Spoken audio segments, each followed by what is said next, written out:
kadang paradoks akhirnya yang tampil. Saya melihat fenomena kemarin nih. Kan kelompok-kelompok agama yang fundamentalis itu kan misalnya, itu kan menolak keras filsafat. Tapi tiba-tiba Rocky Gerung itu diidolakan. Ya, tiba-tiba itu aneh kan, paradoks kan. Gimana membaca itu sih Post-truth itu sebenarnya? Ya karena dia diterima berdasarkan selera kelompok.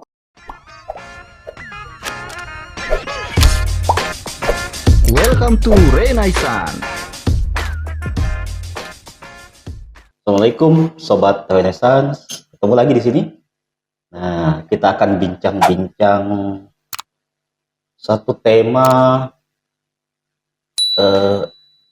yang mungkin sudah sering kita dengar selama ini, post-truth atau pasca kebenaran. Saya akan bersama Bahrul Amsal, sosiolog mudanya Makassar. Gimana kabar, Bahrul? Alhamdulillah, baik. Nah, kita bincang-bincang santai nih. Tukar ini saja, Kak. Bukan sebagai narasumber. Ya, kita bincang-bincang warung kopi, kan ada kopi di sini kan, santai aja. Bayar bagaimanapun saya harus tawadu di hadapan guru saya. Ya, dan ini bukan sedang saya menguji ya. Kita bincang-bincang. Obrolan lepas aja lah tentang pasca kebenaran. Kemarin Bahrul mengirim tulisan ke saya, ya temanya tentang pasca kebenaran. Ini kan menarik ya, apalagi di era disrupsi digital, pasca kebenaran. Sebenarnya ini sudah lama. Mungkin Sobat Renaissance pernah dengar tuh, kebohongan yang dikali banyak sama dengan kebenaran, atau kebohongan yang berulang-ulang itu menjadi kebenaran. Sederhananya post-truth begitu. Tapi kalau mau lebih ilmiah nih, nah ini Bahrul bisa mungkin jelaskan gimana itu, Hul? Di tulisan yang saya kirim itu kan sebenarnya belum begitu belum begitu mendalam tentang apa itu post-truth. Tapi saya berani berkesimpulan post-truth itu fenomena yang hari ini terjadi. Ya. Bahkan sudah lebih purba sih sebenarnya. Iya, sudah dari dulu kan. Cuman bentuk mutakhirnya untuk hari ini itu jauh lebih berbahaya. Ya. Karena orang lebih mempercayai berita bohong, hoax dan semacamnya daripada kebenaran. Jadi saya potong nih. Jadi era digital ini justru semakin menumbuh-suburkan post-truth ya. Justru karena itu sehingga post-truth menjadi satu termin yang populer hari ini, bahkan di dalam konteks politik hari ini. Konteks apa saja? Semua sebenarnya hampir semua dimensi kehidupan kita kadang dipengaruhi oleh itu. Cuman kan belakangan ini determinasi politik yang sudah kita alami, misalnya pemilihan presiden, kemarin kasus-kasus di Jakarta pemilihan gubernur itu semakin menumbuh-suburkan. Membuat banyak orang terjerumus di fenomena itu. Jadi kebenaran itu kadang menjadi dia hilang karena orang lebih bergerak atas hoax dan semacamnya itu. Waktu kita kajian dulu nih kan, kebenaran adalah kesesuaian antara ide dan realitas. Waktu kita kajian kan ingat dulu ya. Nah, kalau post-truth gini mendefinisikan kebenaran kayak gimana sih? Ya post-truth itu sebenarnya tidak kebenaran dalam pengertian post-truth itu tidak apa itu istilahnya, karena dia sebenarnya tidak menjadikan itu sebagai satu termin yang mesti diistimewakan. Karena tidak ada kebenaran dalam post-truth. Yang ada itu bagaimana satu pernyataan itu menyanggupi ekspektasi dia atau ekspektasi kelompok. Saya paham mulai. Yang diharapkan oleh satu orang atau kelompok yang ditentukan oleh kecenderungan primordial ya. Nah, kata kuncinya kecenderungan. Jadi kebenaran itu tidak jadi ukuran. Jadi tidak ada standar. Standarnya bahkan orang akhirnya kehilangan titik yang menjadi objektivitas. Kalau definisi kebenaran kan yang diajarkan selama ini, itu kan kesesuaian ide dan fakta. Ada objektivitas. Kalau hari ini di era post-truth, objektivitas itu hilang, berganti oleh versi masing-masing. Jadi bisa saja ya kebenaran itu sesuai dengan hasrat selera dan Iya, hasrat subjektivitas selera, masing-masing. subjektivitas kelompok, Aktivitas kelompok. Oke. suku bahkan ya, kemudian agama, begitu. Bukan, jadi relativis banget ya. Bahkan Iya. mungkin nihilis kali ya. Makanya itu seperti yang kita bilang, ini suatu kondisi yang sebenarnya sudah dialami kalau dalam khasana filsafat. Ini kan saya hanya mengulang apa Iya. yang menjadi perbincangan selama ini, bahwa ada suatu era di mana kelompok sofisme itu Sofisme benar-benar ya. merajai kehidupan masyarakat, sehingga mengundang orang-orang seperti Socrates, Untuk Aristoteles untuk hadir membenarkan kondisi Menjernihkan itu. kembali persoalan ya. Iya, karena lewat retorika, hari ini retorika itu lebih subur karena ada Dibandingkan logika sendiri. iya oleh media massa. Jadi media massa ini yang ada pergantian ini. Dulu kan ada istilah ini Kak, era media lama Ke dan media baru. Iya. Nah, era media lama itu sumber kebenaran bisa kita katakan masih bisa dikontrol karena bersumber dari satu, Iya. yakni melalui jalur Panjang jalurnya lah. ya pers dan Pers, semacamnya. Sekarang kan media sosial itu ikut menjadi sumber-sumber baru dan Semua- tidak ada kaidah di situ. Semua orang bisa menjadi penutur kebenaran. Iya, bisa menyebutkan apa saja, kecenderungan apa saja, tanpa ada ukuran kebenaran di situ. Apalagi orang bisa membuat berita berdasarkan itu referen Mau-maunya. maunya, Ekses sosial. eloknya Ya, kalau bahasa kita kan. Ekses sosialnya gimana itu? Ya itu Apa kan. sih kalau ini bahaya itu apa sih bahaya? Ya pertama relativisme itu. Orang bisa bertindak berdasarkan kebenaran yang tidak diukur oleh ukuran objektivitas. Misal? Begitu. Misalnya kecenderungan perasaan. Hari ini kan itu yang terjadi kan, orang menyatakan sesuatu bukan karena ukuran rasionalitas, objektivitas atau berdasarkan fakta, tapi dia berdasarkan katakanlah ilusi, halusinasi, hasratnya yang dalam konteks epistemologi itu tidak ada ukurannya. Nah, Ya kembali ke zaman purba kaum sofis dong. ya artinya ini kan satu bentuk baru sebenarnya Iya. yang cikal bakalnya sudah ada. Jadi sebenarnya pertarungannya adalah bagaimana meyakinkan sebanyak-banyaknya audiens. Iya. Jadi bukan pada ilmiah tidaknya, objektif tidaknya, tapi Tidak ada bagaimana ukuran audiens itu ilmiah. percaya, terpengaruh. Terpengaruh. Berarti ada motif-motif di balik itu. Motif. Apa ya? Harus mungkin Ya kalau kasus Hegemoni. kita kemarin kan politik, ya. kemudian Ekonomi, motif ekonomi, motif kekuasaan. Makanya motif menarik. rayuan gombal juga mungkin sebagai laki-laki kan bisa juga kita. Iya ya. Ya, rayuan gombal kayaknya bentuk lain ya dari post-truth.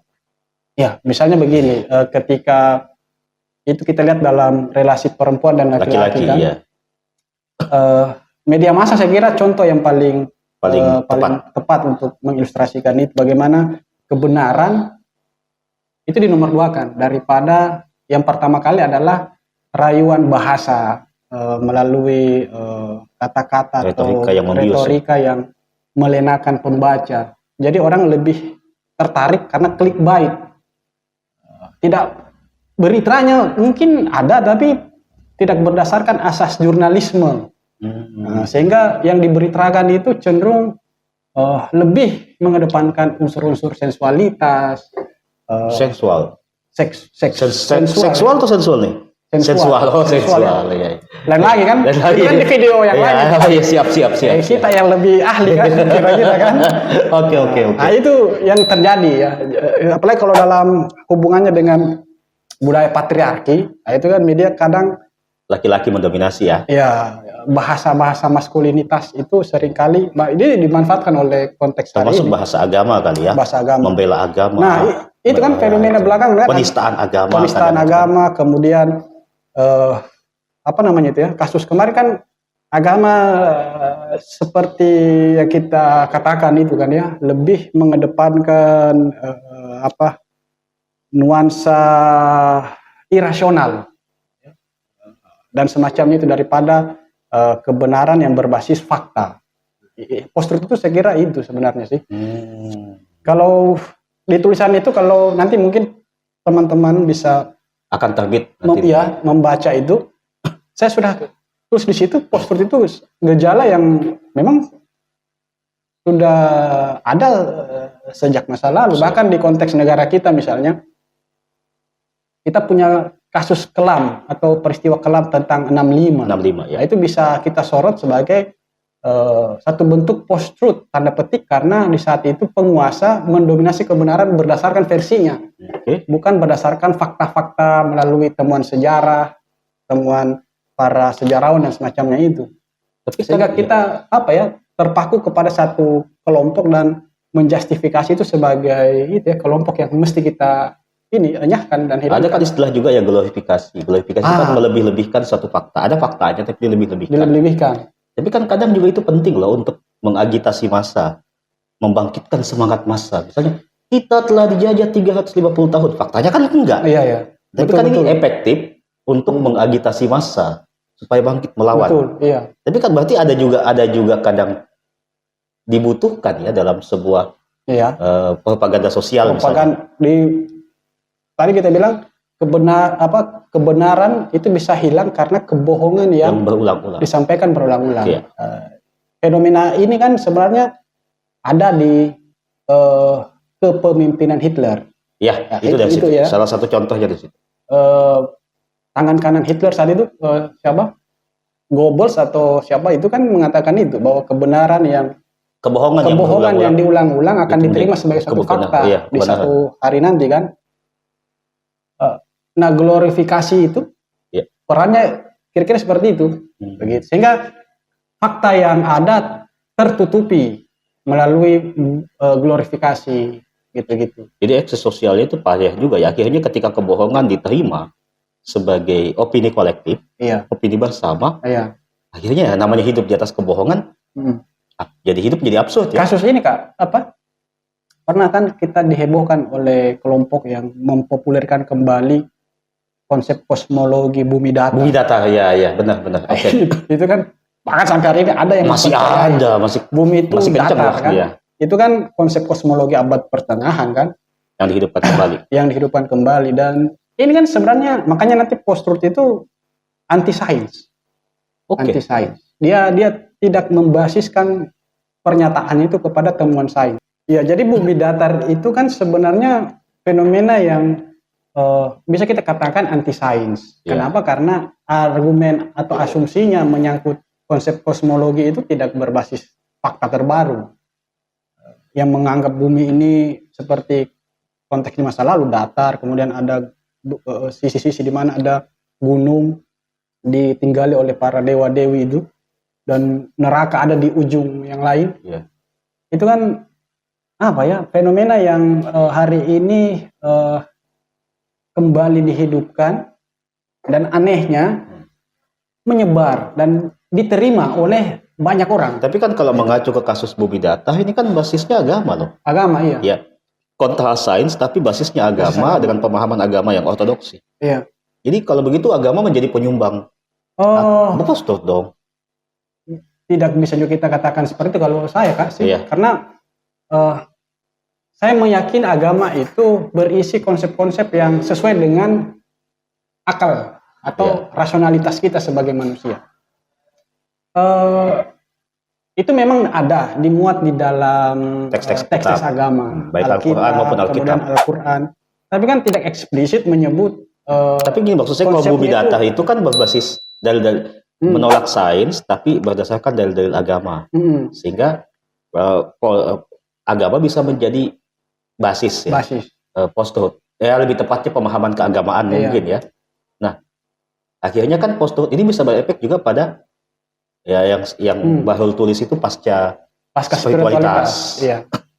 Itu saya sebut itu karena fenomena hari ini menyatakan itu orang beragama tidak berdasarkan kriteria-kriteria akal sehat, logika, yang bersifat mabuk agama ya. Mabuk agama dalam video kita kan membahas itu.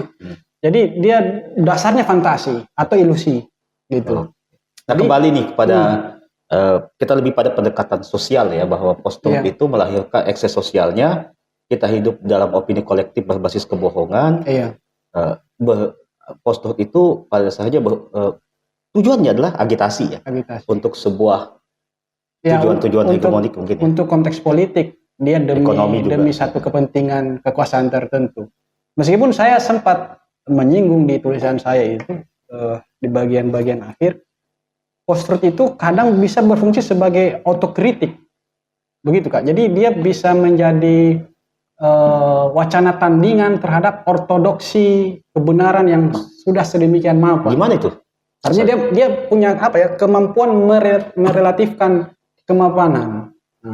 Kalau kita melihat dari konteks postmodernisme kan, Iya, gitu oke. kan, dia Ada narasi besar yang ingin coba digoyang. Digoyahkan. Narasi besar ini kan mapan, status quo misalnya, bahwa ya bumi bulat deh, gitu kan? Ini narasi besar nih, ya kan? Kemudian coba digoyang dengan narasi-narasi seperti itu. Bukan berarti kita mengimbau post-truth, tapi dari konteks hubungannya dengan narasi yang sudah mapan, dia punya fungsi kritik. Kasus Alan Sokal yang menulis ini Kak, ketika hoax itu pertama kali populer kan dari konteks penulisan jurnal yang ditulis Alan Sokal.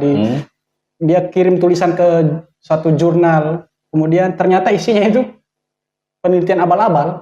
Singkatnya, karena kesimpulannya berkesesuaian dengan para penguasa, bukan para editor jurnal ya. Itu dimuat dan dibenarkan. Padahal isinya itu nyaris tidak ada fakta yang abal-abal ya. Iya. Peneliti di balik meja. Iya. Nah, jadi Alan Sokal itu mau mengatakan kadang kebenaran itu tidak ditelusuri sedemikian rupa sehingga karena hanya berkesesuaian dengan kepentingan kita. Iya. Kembali kepada kata kunci tadi, hasrat, selera, ekspektasi kita. Iya. Sehingga itu diterima begitu. Apalagi kalau sudah ada tujuan propagandis di situ. Tujuan propagandis. Kasus-kasus rasialisme, kemudian semacamnya itu kan. Termasuk misalnya cantik itu putih. Cantik itu putih. Ya. Jadi kalau hitam nggak cantik, misalnya kan cantik itu mancung. Ya. Kalau nggak mancung nggak cantik atau nggak tampan. Itu bagian dari post-truth juga nggak? Pembentukan opini. Saya belum bisa mengatakan itu fenomena post-truth, tapi ada irisan yang hampir serupa di situ, bahwa konteks postmodernisme seperti saat ini kalau dalam tinjauan sosiologi kontemporer itu justru menyuburkan fenomena post-truth dari sisi relativitasnya itu. Jadi kebenaran yang mutlak yang bersifat mapan itu desakralisasi, mungkin bahasa yang pas itu, sehingga dihilangkan sakral. Sehingga tidak dihilangkan kesuciannya ya. Jadi kita bisa berbicara apa saja, cuman kan benar atau tidak, nah, itu yang bermasalah. Kan benar atau tidak bukan lagi persoalan toh. Yang menjadi persoalan adalah kamu percaya atau enggak sih? Ya kan gitu. Tergantung apa yang kita harapkan. Kan orang hari ini menerima kebenaran bukan karena pertimbangan objektivitas, tapi sesuai dengan apa yang kita inginkan atas kebenaran itu. Kita menerima karena berdasarkan selera kita, karena dia sesuai, ya itu gitu. Bisa chaos dong orang kalau begitu. Ya sih, karena bahaya kan kalau objektivitas itu hilang di masyarakat, secara epistemologi, secara ontologi, secara bahkan dalam konteks sosial politik, keagamaan ya. Agama di tulisan saya itu saya menyebut ada keagamaan skizofrenik. Mungkin ada hubungannya dengan atau ada kemiripannya dengan apa yang kita sebutkan kemarin itu atau di video yang lain, mabuk agama. Jadi sakralitas agama berbaur sedemikian rupa dengan fantasi, simulakrum, gitu.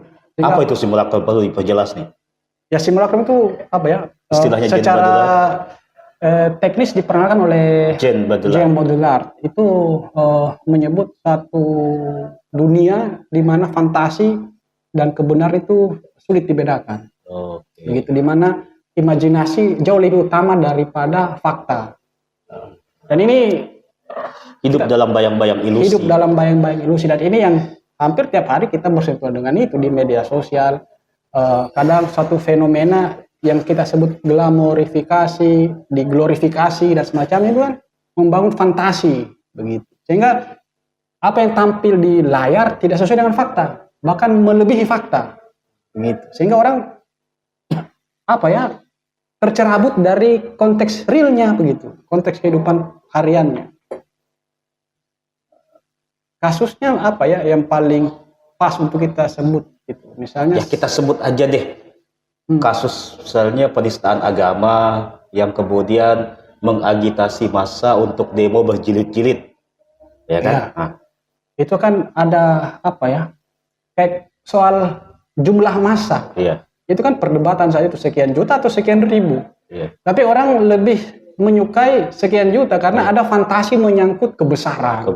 Ada ilusi tentang apa namanya kedikdayaan dan semacam yang menyangkut massa. Jadi orang lebih mau mempercayai hal itu daripada fakta yang ada. Kan ruang aksi massa itu kan tidak seberapa, kan di Monas itu kan berapa ya, space-nya bisa dihitung lah. Ya, ada kan hitungan berdasarkan letak ruang dan macam itu kan tidak sampai sejuta kalau yang ada kan. Tapi fantasi yang dibangun seolah-olah hampir semua masyarakat itu tumpah ikut serta di situ.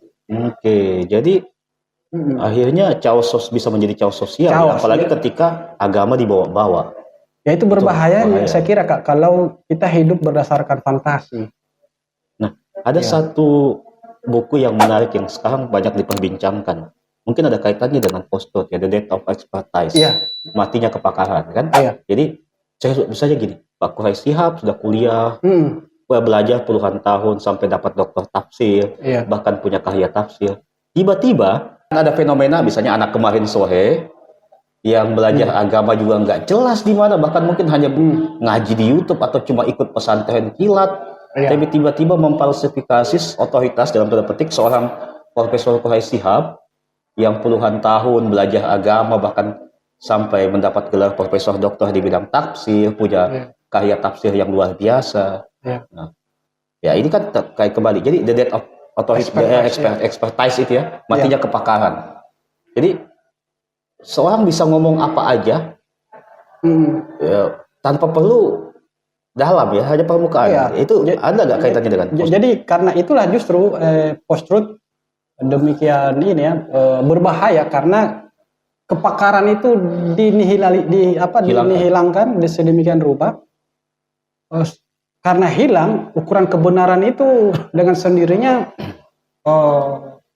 menjadi hilang dan tidak ada pengaruhnya di masyarakat. Kalau di buku itu kan Tom Nichols menyebut fenomena itu karena orang punya peluang yang sama dengan ahli berbicara, apalagi di dalam media sosial.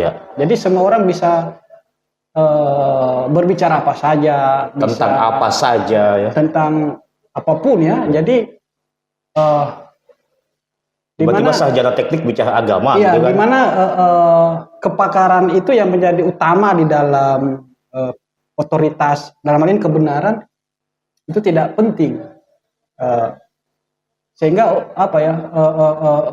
pertama karena akibatnya itu orang kehilangan referensi, kemudian dia menimbulkan bahasanya nuansa yang chaos. Jadi orang akhirnya bingung, ini apa referensi, apa ukurannya. Jadi kita kembali seperti yang disebutkan dari awal itu, fenomena di mana retorika jauh lebih menjual daripada logika gitu.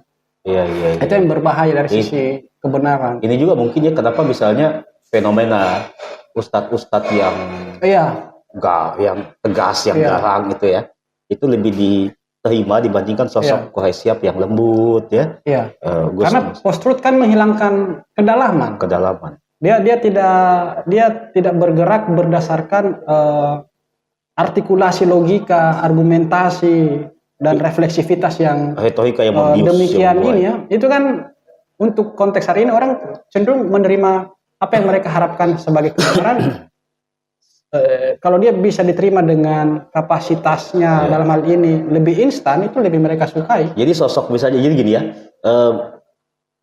kadang paradoks akhirnya yang tampil. Saya melihat fenomena kemarin nih, kan kelompok-kelompok agama yang fundamentalis itu kan misalnya, itu kan menolak keras filsafat. Tapi tiba-tiba Rocky Gerung itu diidolakan. Tiba-tiba itu aneh kan, paradoks kan.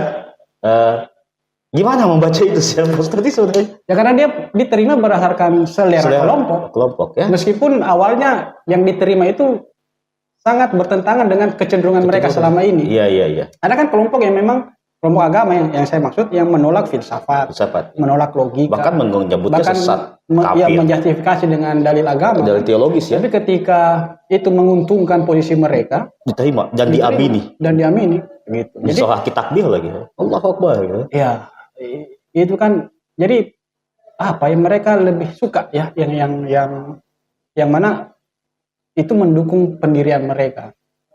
Nah, itu yang saya lihat kemarin terjadi.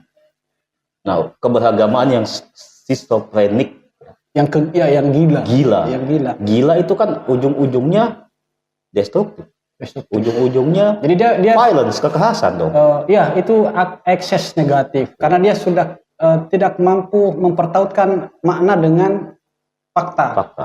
Jadi ada kekacauan kalau dalam konteks cultural study ada kekacauan semiotik atau semantik gitu. Kekacauan makna dan fakta. Iya, jadi kebenaran itu tidak dalam pengertian sesuai ide dan realitas, tapi kebenaran ketika maknanya sesuai dengan selera dia. Nah, itu. Sehingga ketika demikian kebenaran pada akhirnya seperti yang kita katakan relatif begitu. Nihil dan semacamnya. Jadi orang hari ini kan pengertian kebenaran itu kan ada beberapa pengertian kan Kak.